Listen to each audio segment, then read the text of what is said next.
Isa na namang magandang araw pero maulan ngayon dito sa India. So ngayon naman, ipapakita ko kung saan yung part ng may mga money changer. So galing ako sa Venus Inn. And, nga pala, since ulanan na dito, kailangan yung mga darating ng September, October onwards, magdala na rin po kayo ng jacket, payong, at sombrero. Ayan, yan yung essential ngayon kasi mahirap magkasakit, mahirap magkasipon at ubo. Kailangan healthy tayo lagi. Yan, kung mapapansin nyo nga, dito sa way na to, napakadami talaga ng pharmacy. So, hindi tayo mauubusan. Meron din ditong parang clinic for beauty and wellness. Ayan, so dire-diretso lang. Ito rin yung way ng papuntang bilihan ng SIM card. So, yan. Kakatapos lang naman ng ulan. Pero nagsigurado na din ako. Nagsuot na rin ako ng cap. Hindi nga lang ako kita sa video. Ayan, so dire-diretso lang. Di ba talagang pharmacy ang madami dito? Kasi nga, nasa harap lang siya ng Max Hospital. Yan. So medyo maputik lang. Ayan yung Max. O, di ba? Talagang tawid lang. Napakalapit lang ng Max Hospital. So ito ay 24 hours pharmacy yung nandun sa gilid. Tapos ang kulit dito, may gawaan ng mga sasakyan nandito lang din sa daan. So yan.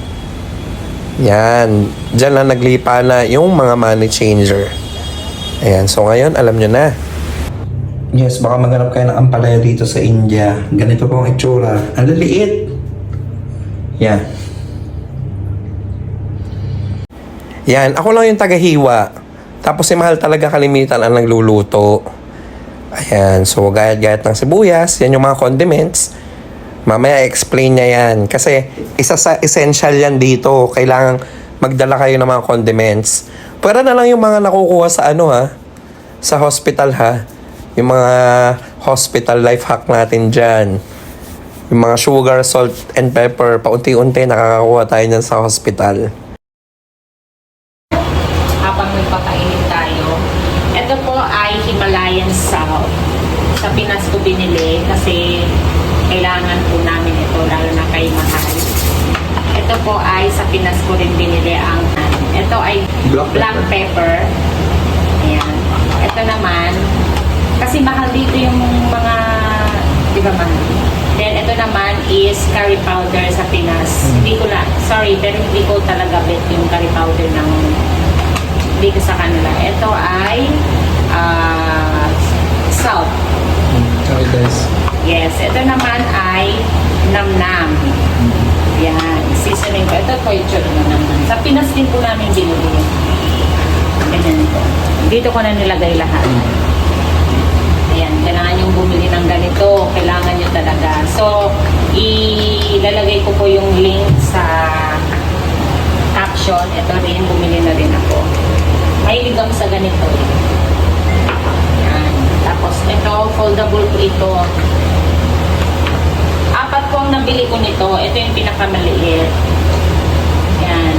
Kasi, siya, space saver po. May takip po ito dito. Papakita ko rin. Nasa caption ko yung link. Or nasa comment. Check nyo na lang po. Ayan, tapos gamit namin dito is olive oil. Ready na ang pagluluto ni Mahal. 'Di ba? Grabe yung yan, ampalaya na yan. Sobrang pait. Kaya kailangan nyo talaga ibabad sa warm water with salt. Ayan, so nangangamoy na yan that time. Tsaka talaga namang masarap ang gulay. Siyempre, healthy din. Nalagyan na ng itlog. O, 'di ba? Sarap yan. At syempre, ayan, i-check nyo na rin po yung iba naming vlogs habang andito kami sa India. Talagang sana makatulong yung mga based on experience na vlog natin. At syempre, yung mga guides and tips. Ayan. So, paluto na. Luto na pala. Pinatikim na sa akin ni Mahal. First bite?